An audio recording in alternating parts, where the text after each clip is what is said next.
અને સુપ્રીમ કોર્ટમાં એમણે ચીફ જસ્ટિસ ગગોઈજીના અધ્યક્ષસ્થાને ખંડપીઠે એવો ચુકાદો આપ્યો 20 નવેમ્બર 2025 ના રોજ કે અરાવલ્લી એને જ માનવામાં આવશે કે જે 100 મીટરથી ઊંચી પર્વતમાળાઓ હશે।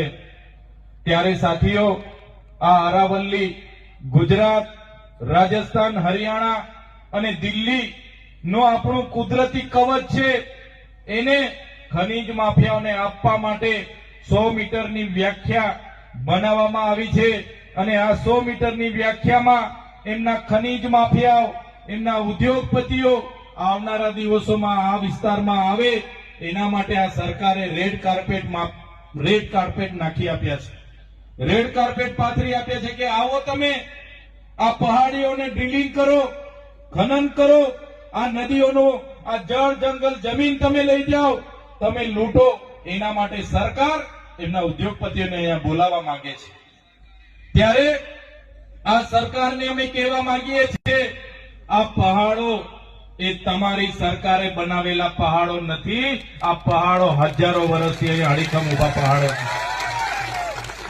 આ જંગલો તમારા જંગલ ખાતાએ સાચવેલા જંગલો નથી, આદિ અનાદિ કાળથી અમારા પૂર્વજોએ સાચવેલા આ જંગલો છે।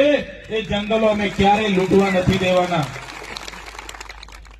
તમે જોઈ લો, વ્યાખ્યા એવી કરી કે 100 મીટર ઊંચો પર્વત હશે એને જ અરાવલ્લી માનવામાં આવશે। 500 મીટરના અંતરમાં જે પહાડીઓ છે એ પહાડીઓને પણ અરાવલ્લીમાં સમાવેશ કરવામાં નહીં આવે અને એમને જંગલના નિયમોમાં લાગુ નહીં પડે, એમને સંરક્ષણ નહીં મળે।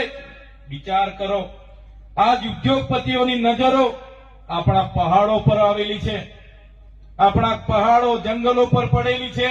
ત્યારે સાથીઓ, આ પહાડોમાં માઇનિંગ થશે તો પર્યાવરણનો નાશ થશે, પ્રકૃતિનો નાશ થશે, પાણીનો નાશ થશે અને જે પણ હજારો જીવજંતુઓની પ્રજાતિઓ છે, પ્રાણીઓની પ્રજાતિ છે, વન્ય પ્રાણીઓની પ્રજાતિ છે, માનવ જાતિ માટે આવનારા દિવસોમાં અરવલ્લીની જે પણ અરવલ્લી પર અતિક્રમણ થવાના છે એ સમગ્ર માનવ જાતિ માટે ખૂબ મોટો આવનારા દિવસોમાં વિનાશકારી સાબિત થવાનો છે।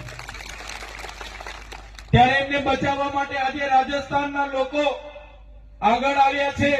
આજે આ મંચ પરથી એમના માટે જોરદાર તાળીઓ પાડી લો।